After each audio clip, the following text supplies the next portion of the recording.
Hello बच्चों, स्वागत है आपका एक बार फिर से हमारे यूट्यूब चैनल पर, जिसमें आज हम देखेंगे कि क्या वस्तुओं में केवल ताप की वजह से प्रसार ही होता है या उनमें प्रसार की बजाय कोई और भी घटना हो सकती है। तो आपको याद हो तो हमने पहले वाले वीडियो में बात की थी कि कोई भी वस्तु होती है जब इसको गर्म किया जाता है, यानी कि जब इसके ताप में वृद्धि की जाती है तो इसके आयतन में या इसकी लंबाई में या इसके क्षेत्रफल में क्या होती है, वृद्धि होती है। जैसे कोई छड़ है तो उसकी लंबाई में वृद्धि हो जाएगी। जैसे कोई आयतन है, जैसे हमने मान लो क्या ले लिया, घन ले लिया, तो इसके आयतन में क्या होगी, वृद्धि, तो इसकी साइज़ क्या हो जाएगी, पहले से ज़्यादा। ठीक, छड़ ले रखी है, लंबी है तो इसकी लंबाई बढ़ेगी। ठीक है, तो ये तो हमने वृद्धि की बात की थी। लेकिन हमने कहा था कि कुछ ऐसे भी पदार्थ होते हैं जिनके ताप में वृद्धि करने पर उनमें सिकुड़न होती है। जैसे रबड़, जब रबड़ को आप गर्म करोगे, उसके ताप में वृद्धि करोगे तो ये फैलने की बजाय क्या होता है, सिकुड़ता है। क्या होता है, सिकुड़ता है, यानी कि इसका आयतन कम होता है।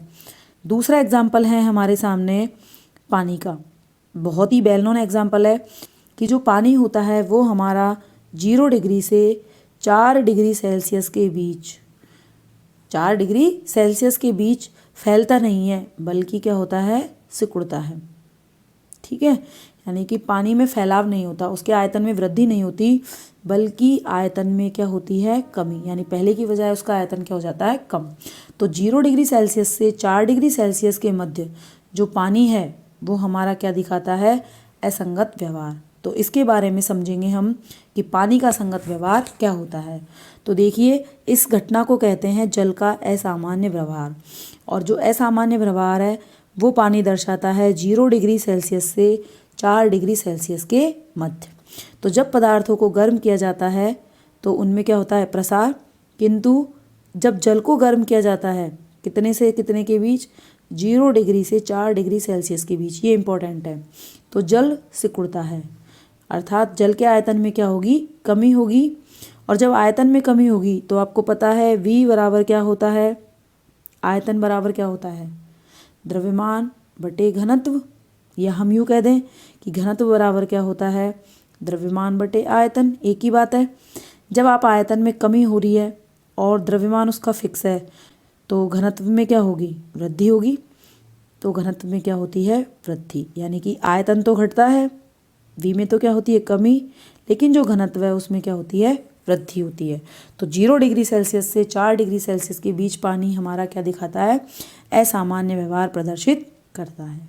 अब देखिए इनका ग्राफ देखते हैं, इनका ग्राफ कैसा आता है। तो देखिए 0 डिग्री से 4 डिग्री सेल्सियस के बीच हमने ग्राफ बनाया हुआ है। तो सबसे पहले तो हमने ताप और आयतन के बीच में ग्राफ बनाया। तो 0 डिग्री सेल्सियस पे इसका आयतन ये है। ठीक है, जैसे जैसे आपने ताप में वृद्धि की, कितने से कितने के बीच, 0 से 4 के बीच, तो हमने क्या कहा था कि आयतन में क्या होगी, कमी। तो आयतन में देखो कमी हो रही है, कर्व नीचे आ रहा है। ठीक, 4 डिग्री सेल्सियस पे जैसे ही आएगा ये इसका क्या होगा, न्यूनतम आयतन, V मिनिमम। ठीक है, लेकिन जैसे ही हम इसके आगे ताप में वृद्धि करेंगे, 4 के आगे, तो प्रसार होगा, तो आयतन में भी क्या होगी, वृद्धि होगी। ठीक, तो 0 से 4 के बीच तो आयतन में क्या हो रही है, कमी। 4 डिग्री सेल्सियस पे क्या हो गया, आयतन मिनिमम हो गया, और इसके बाद में जब ताप में वृद्धि करोगे तो आयतन में क्या होगी, वृद्धि।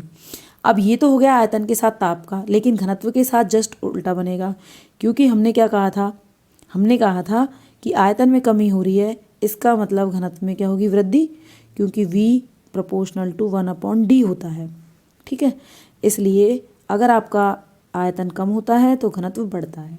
तो देखिए 0 से 4 डिग्री सेल्सियस के बीच ये घनत्व था पहले पानी का, जैसे जैसे हमने वृद्धि की इसके घनत्व में वृद्धि हो गई।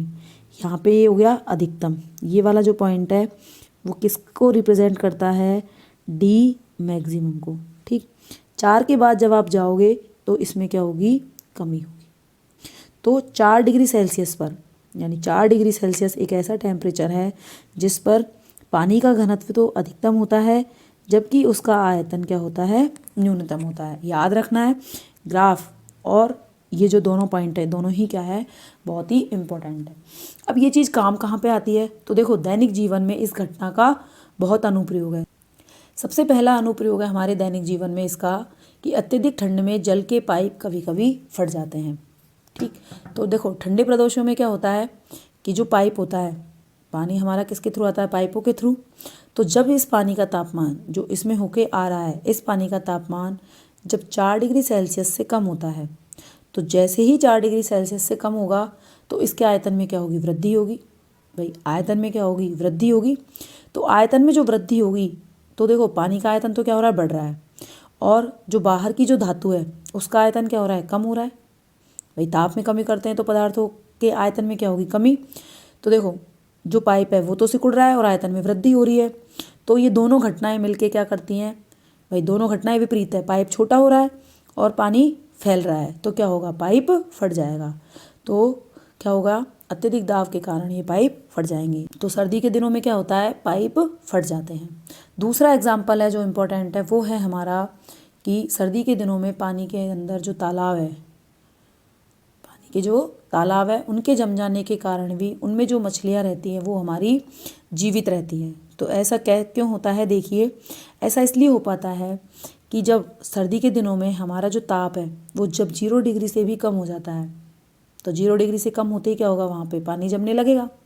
पानी क्या होगा, जमेगा। आपको पता है 0 डिग्री सेल्सियस क्या है, हिमांक बिंदु है, और इससे कम पर हमारा जो पानी है वो क्या होता है, जम जाता है। तो जब पानी जमेगा तो देखो पहले जैसे जैसे टेम्परेचर कम होगा तो ताप गिरने के कारण पहले जो तालाबों की सतह का जल है वो क्या होगा, ठंडा होगा। और आपको पता है ठंडा पानी क्या होता है, भारी होता है। तो भारी पानी कहाँ आएगा, जैसे ये तालाब समझ लेते हैं, तो भारी पानी नीचे आएगा और नीचे का हल्का पानी कहाँ जाएगा, ऊपर जाएगा। तो ये प्रक्रिया कब तक चलेगी, जब तक कि पूरे जल का तापमान 4 डिग्री सेल्सियस तक नहीं गिर जाता। तो 4 डिग्री सेल्सियस तक तो ये प्रक्रिया चलेगी।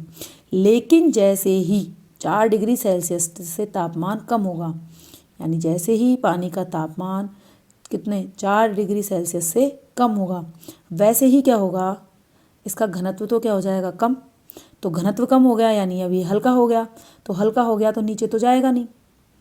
तो जब नीचे जाएगा नहीं तो नीचे का पानी ऊपर नहीं आएगा, यानी कि 4 डिग्री सेल्सियस से कम तापमान होते ही ऊपर का पानी नीचे जाना बंद कर देता है। और जैसे ही ऊपर का पानी नीचे जाना बंद करता है, वैसे ही 4 डिग्री सेल्सियस से कम हो गया तो तापमान कम होने के कारण क्या होगा, बर्फ़ जमने लग जाएगी। भाई तापमान कम होने के कारण क्या होगा, बर्फ़ जमेगी। तो 4 डिग्री सेल्सियस से 0 डिग्री सेल्सियस पे आते आते ऊपर क्या होता है, बर्फ़ जम जाती है। ठीक, अब हमने कहा था घनत्व कम है तो ऊपर का पानी नीचे गया नहीं। तो जब ऊपर का पानी नीचे गया नहीं तो नीचे का जो पानी है वो नीचे का पानी ही रहेगा, क्योंकि बर्फ़ तो हमारी ऊपर तैर रही है अब। ठीक, तो यही कारण होता है कि 0 से 4 डिग्री सेल्सियस के बीच पानी का घनत्व कम होने के कारण पानी नीचे नहीं जाता, और नीचे नहीं जाता तो ऊपर का तापमान कम होने के कारण ऊपर बर्फ़ जम जाती है और नीचे क्या रह जाता है, पानी, जिसके कारण मछलियाँ आसानी से रह पाती हैं। ठीक है, तो यही हमने इसमें लिखा है। देखिए जब सतह के जल का ताप 4 डिग्री सेल्सियस से नीचे गिरने लगता है तो इसका घनत्व कम होने के लगता है, अतः अब यह नीचे नहीं जाता। घनत्व कम हो गया तो ऊपर रहेगा, क्योंकि घनत्व कम होने का मतलब है हल्का हो गया और हल्की वस्तुएं तैरती हैं, तथा 0 डिग्री सेल्सियस तक ठंडा होकर बर्फ़ के रूप में सतह पर ही जम जाता है। जल के जमने की क्रिया ऊपर से नीचे की ओर होती है, इस कारण तालाब का ऊपरी भाग जम जाता है और नीचे वाला भाग 4 डिग्री सेल्सियस पर ही जल की अवस्था में रहता है, जिससे जो मछलियाँ हैं वो क्या होती है, उसमें जीवित रहती है। तो इस तरह से ये दोनों घटनाएं हैं जो हमारी पानी के असंगत व्यवहार को दर्शाती है, और दोनों ही घटना इम्पोर्टेंट है। तो इस तरह से ये एक इम्पोर्टेंट टॉपिक जो हमारा कंप्लीट हो गया। फिर मिलते हैं नेक्स्ट वीडियो में, तब तक के लिए टेक केयर, बाय बाय।